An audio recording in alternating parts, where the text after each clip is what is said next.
So Municipal is something completely new in Shadow of War in that we've got this full-scale human city where we begin the game and the story fighting this epic siege. When we open the game, the city is under siege by the Witch King and Sauron's forces. So there's all kinds of turmoil happening.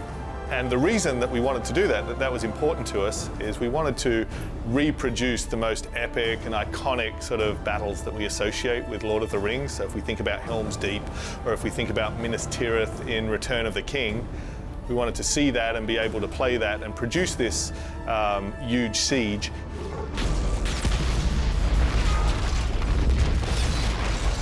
In Shadow of Mordor, we had two fairly organic geographical locations, and what we wanted to do here, thus the title Shadow of War, is go outside of Mordor and really show a human city and do a city nonetheless, and just expand the world in multiple axes. And the other thing we wanted to do this time is to actually take the player beyond Mordor, actually have Talion fight alongside human characters, Gondorian armies, and really remind people what it is that they're actually fighting for, what they're fighting to preserve of this human civilization and the free peoples against the forces of darkness. When we developed Municipal, what we tried to do was do a lot of research and sort of understanding how a medieval city is constructed. We looked at all kinds of different references. We looked at Minas Tirith from the films, and that's where we came back to that Romanesque architecture. The team and I spent a lot of time trying to understand, how the spires are built, all the way down to how you would construct a building during that time period, the available materials, whether it be wood, it be stone, and kind of how that stone was manufactured. Like we spent a lot of time trying to make sure everything was authentic. We worked with a fellow named Ted Nasmith, who is an illustrator, but he's also an architect.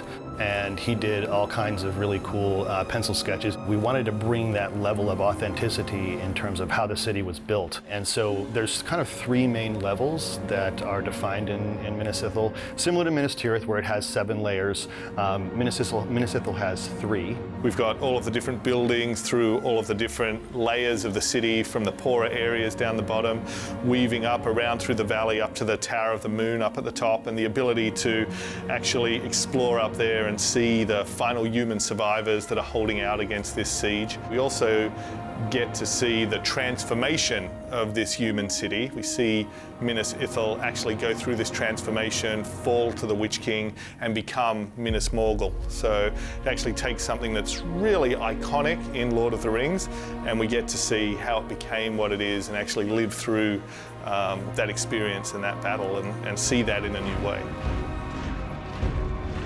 I think that one of the funnest parts of building Municipal is we built it as if it was a pristine city, and then the challenge is how do you break that down into something that feels realistic. And in doing that, you have to understand how those structures are built first to imagine if a ballista hit it, how would the bricks break down, how would the pieces fall apart.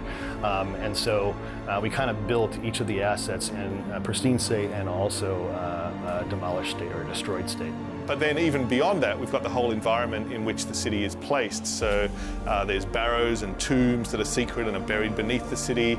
There's wilderness around the city. Vegetation has expanded enormously. There's the mountains. There's caves leading away from Municipal back into the mountains, which opens up Cirith Ungol that's on the other side. So it's not just the scale of the city, it's the variety that gives us. The really cool thing about Municipal is that, like all of our levels as compared to Shadow of Mordor, they're all bigger. They're at least 1.5 to 2 times the size of the original levels in Shadow of Mordor, and that really, I think, speaks a lot to what we were trying to accomplish. And then, of course, what becomes really important is that our movement and traversal has been upgraded to go with this massively larger and more complex and more detailed environment. So we can now use the powers of the Wraith to sprint around and move faster. We can double jump from rooftop to rooftop.